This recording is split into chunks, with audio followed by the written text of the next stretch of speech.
I was standing at the airport baggage belt when my phone exploded with messages. A neighbor sent a photo first. My driveway was empty. Then a video came in. A woman in a red HOA jacket was yelling, pointing at my garage, while a tow truck pulled away with my classic cars. She shouted, "These junk cars are illegal!" HOA approved the sale. My hands froze. Those cars were my father's. He rebuilt them with me before he died. And this woman was smiling like she owned my life. By the time I got home, the damage was already done. The garage door was sealed with a bright orange notice. HOA rules. Abandoned property. Sold to Junkyard. Karen stood across the street with her arms crossed, sipping coffee like she'd just won a prize. "You don't live here full-time," she said loud enough for everyone to hear. So I fixed the problem. I asked where my cars were. She leaned closer and whispered, "Crushed. Probably by tomorrow." Then she laughed and added, "Don't fight it. People like you never win." My son was standing behind me, holding the old wrench my dad gave him. He asked quietly, "Dad, are the cars really gone?" Karen rolled her eyes and said, "Tell your kid to back up before I call the cops." That part hurt more than the cars.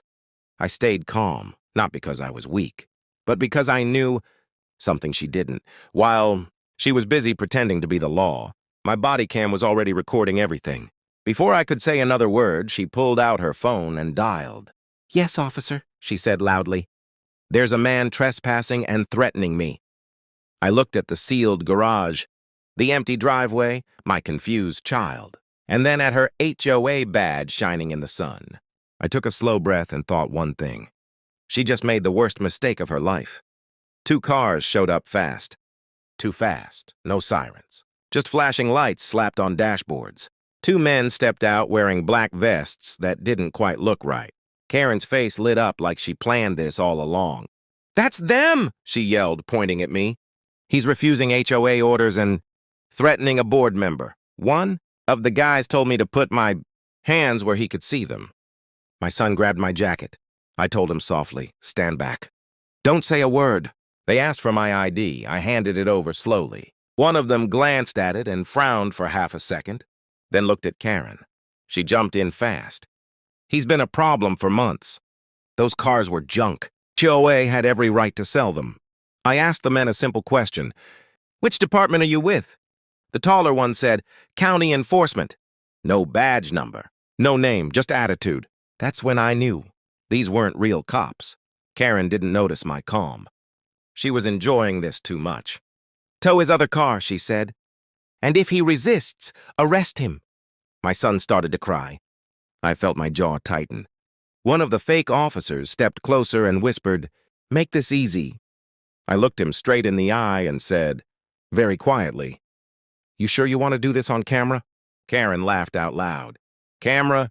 Hoa. Rules don't care about your little videos." She didn't see my hand brush my belt, or the body cam blinking red. She didn't know that the cars she sold weren't just classics. They were evidence in an open case, and she definitely didn't know that the call she just forced wasn't going where she thought it was going. The shorter guy reached for my arm. That's when I stepped back and said one sentence that changed everything. "Badge numbers, now!" Both of them froze. Karen snapped, "You don't talk to officers like that." I pulled my phone out and tapped one button. "Too late," I said. "This stream is live." Her smile slipped for the first time. A real police cruiser turned the corner slowly, then another. Real lights, real sound. Karen's face went pale. One of the fake cops whispered, "We should go." She grabbed his arm. "No, you said this was handled." The first real officer stepped out and looked straight at me. His eyes dropped to my belt, then to my face. He nodded once. "You good?" I nodded back. "Yes, but they're not." The officer turned to Karen. "Ma'am, did you authorize a private sale of vehicles not owned by the HOA?" She started shouting, talking over herself. They were abandoned. "He's never here. I did what was right. I opened my trunk and handed over a folder, titles, registration, photos, dates." The officer flipped through it slowly. Karen's voice faded with every page. Then I said it, calm and clear. "I was out of town on duty. Those cars were locked." "And those men?" I pointed. "They're impersonating officers." One of them bolted. The other didn't make it far. Karen stepped back, shaking her head. "This isn't fair," she said. "You can't do this to me." I looked at her and replied, "You did it to yourself." As she was being cuffed, her phone buzzed. Junkyard pickup confirmed. Crushing scheduled at sunset. I looked at the officer and said, "We need to move. Those cars aren't just mine. They belong to my father's memory." He nodded and spoke into his radio. Karen screamed one last time as they led her away. "You think you won?" I didn't answer, because the real twist was still coming. We reached the junkyard with minutes to spare. The air smelled like oil and rust. A giant crusher sat in the middle, already warmed up. My heart was pounding, but I kept my face straight. The yard manager walked over holding a clipboard. "These cars were sold legally," he said. "HOA paperwork checked out." I asked him to look again. He shrugged. "Money already cleared." That's when I stepped forward and said, "Those vehicles are part of an active investigation." The man laughed. "Everyone says that." I lifted my jacket just enough for him to see my badge. Not fast, not loud. Just enough. His laugh died instantly. "Sir, I didn't know," I told him calmly. "You were lied to, and if that crusher moves, you're part of it." He signaled to shut everything down. Workers froze. Engines cut. I walked past him to the row of cars. There they were. Dented, scratched, tagged with red paint. One had my son's name still written inside the hood from years ago. My hands shook for a second. I breathed it out. Justice first. Feelings later. A call came in on my radio. Karen was talking a lot. She blamed the board. She blamed the fake cops. She blamed me. Then the officer beside me said, "You're gonna want to hear this." He put the call on speaker. Karen's voice cracked as she said, "I didn't know he was law enforcement." I smiled without humor and replied, "That's the point. You don't get to choose who has rights." As the cars were loaded back onto a trailer, I looked at my son. He wasn't crying anymore. He was watching quietly, learning something important. I leaned down and said, "Never let anyone scare you out of what's yours." Behind us, sirens echoed again, but this time they weren't for me. By morning, the whole street was buzzing. Phones were out. Curtains were moving. The HOA board called an emergency meeting right in the clubhouse. They didn't invite me, but they didn't have to. I walked in anyway with my son beside me. Karen's chair was empty. Her nameplate was gone. That alone felt strange. The board president tried to sound strong. This situation was a misunderstanding. I placed my phone on the table and pressed play. Karen's voice filled the room. Fake cops, fake notices, the sale, the threat to my child.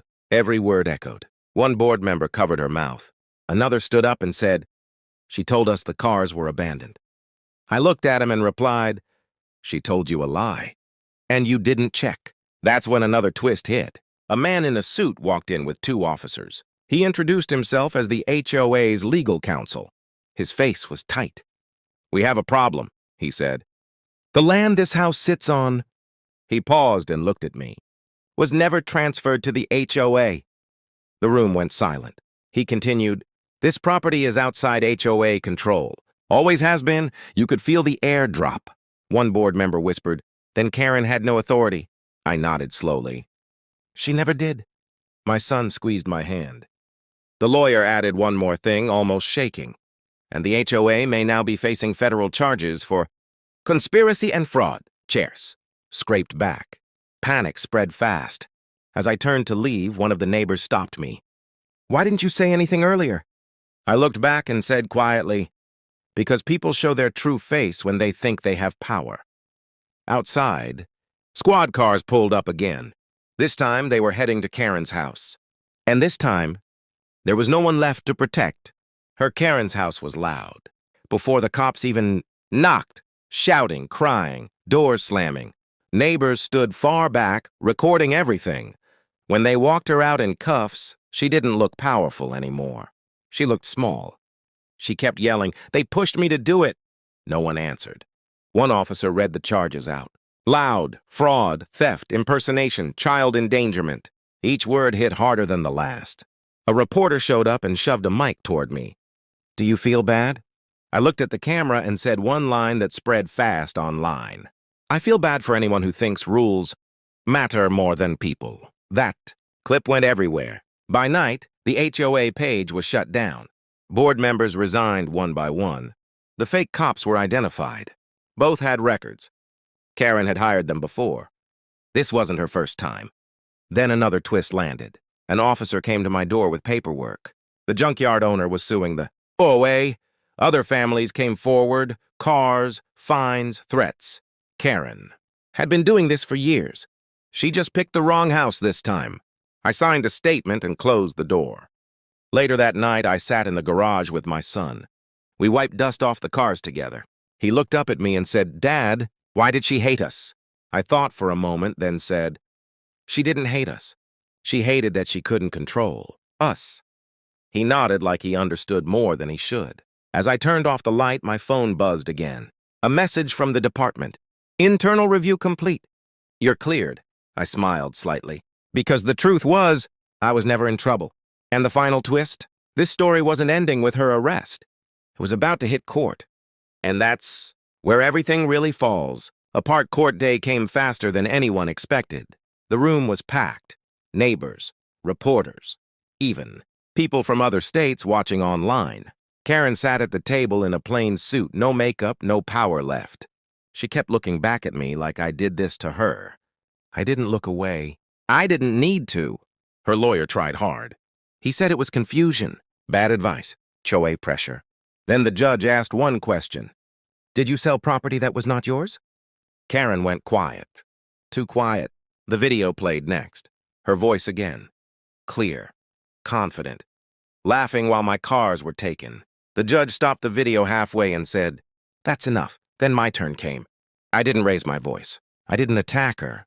I talked about my father, about my son, about coming home and finding everything gone. I said one line that made the room still. If I wasn't a cop, none of this would have stopped. The judge nodded slowly. Everyone felt it. The verdict came quick. Guilty on all major charges, restitution, jail time, lifetime ban from any HOA position. When the gavel hit, Karen broke down. Not because she was sorry, but because she lost. As they led her away, she looked at me one last time and said, "You ruined my life." I leaned forward and answered quietly, "No, you just met the law you pretended to be." Outside the courthouse, my son took my hand. Cameras flashed. I ignored them. I looked at him and said, "This is why we stand our ground." He smiled. Behind us, the flag waved in the wind. And for the first time since this started, everything felt right. Weeks later, the street felt different. Quiet, no notices on doors. No threats. Kids played again without parents watching the corners. The HOA sign at the entrance was taken down for good. Grass grew over the holes where it stood, like it was never meant to be there. My cars sat back in the garage, cleaned, covered, safe. Some scars were still there, but I left them. They were part of the story now. One evening, my son and I took the oldest car out for a slow drive. Windows down, engine humming. A neighbor waved and said, "Glad you stayed."